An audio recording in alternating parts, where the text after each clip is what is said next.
Good morning, everyone. My name is Mighty Stream, and I'm going to do your June the 24th, just for today, in a meditation.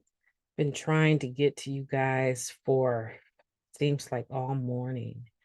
I hope you're doing well.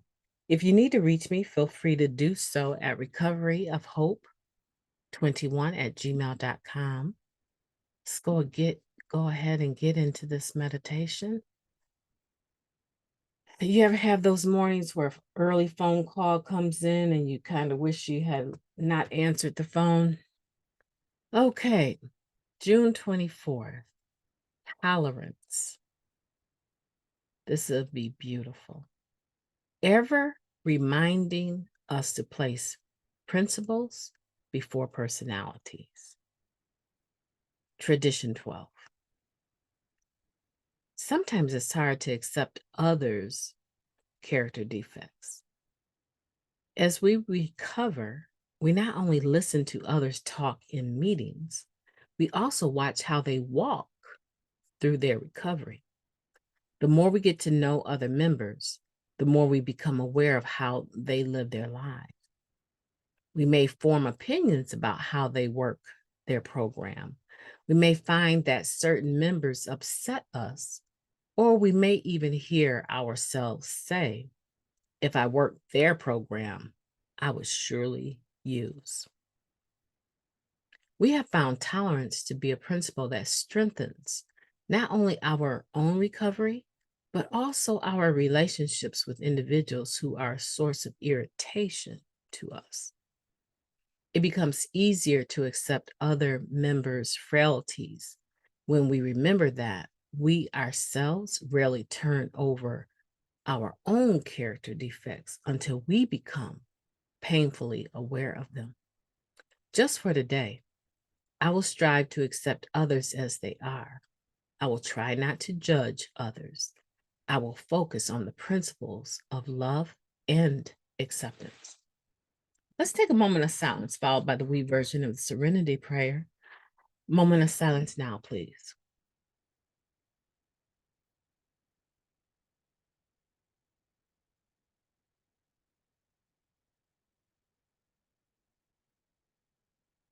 Thank you.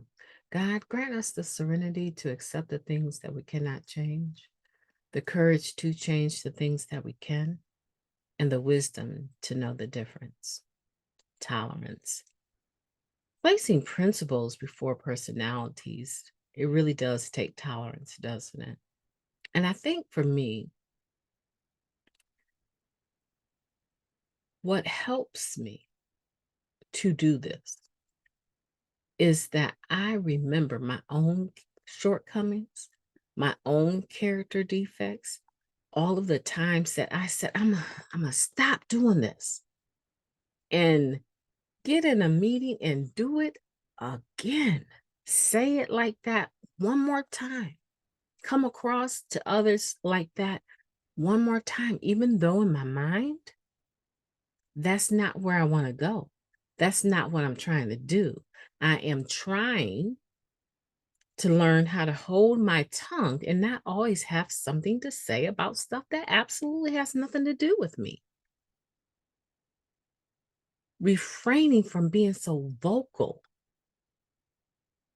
in my shares about things that I feel need to be done differently.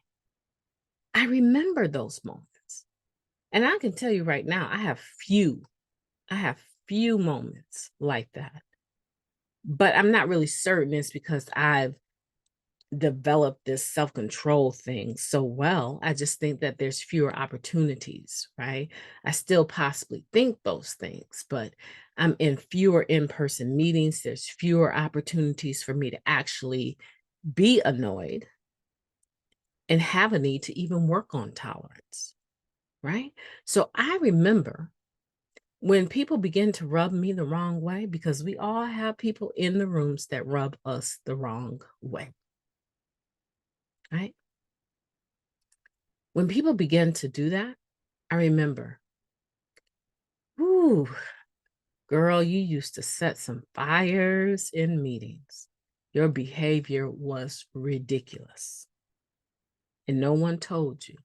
And they probably should have said, you can come back to NA, but not this facility because this facility doesn't tolerate that behavior. And we're renting space from them. And we don't want to risk losing the meeting because of you, right? They probably should have said that, but they didn't. I've always been able to keep coming back, no matter where I was at. And so when I think about those individuals that rub me the wrong way, and you know what? This is a spiritual principle of tolerance, placing principles before personalities. And this works in Narcotics Anonymous, in the rooms, right? And it works in everyday living. Matter of fact, I get more of an opportunity to apply tolerance in everyday living than I get to apply in the rooms. I encounter people every day, all day long, and I am practicing this spiritual principle of tolerance, the spiritual principle of love, the spiritual principle of forgiveness. Can't tell you how many times during the course of a day my toes are stepped on for no clear, obvious reason, other than the fact the person may be oblivious to the fact that they're like a bull in a china store, right? There's plenty of opportunities, you guys, in our lives for us to practice tolerance. And for me, it has purpose. It has a lot of purpose because most people are used to people cutting them off, saying, you know what, that's just way too much. I'm done with you. I can't take it. People are used to people drawing lines with them and being fed up with them, especially if they're addicts seeking recovery. My placing principles before personalities is a part of the NA message. That any addict can stop using, lose the desire to use, and do what? Find a new way to live. And as they're progressing through finding the new way to live, there's going to be individuals like ourselves that have been there, done that, and brought the t-shirt that we don't have that conditional expectation. When you get here and you get 30 days, you better act like you got 30 years or we're not going to deal with you. No, we don't have that. We don't. And so that gives individuals room to grow, room to experience that third part of our message and find a new way to live. That part, my practicing tolerance, my putting principles before personalities gives the next individual the opportunity to see the fulfillment of the NA message in their lives. It's just that serious. My name is Mighty Stream. I've enjoyed talking to you today. I hope that you will have a beautiful day on purpose. I intend to talk to you tomorrow.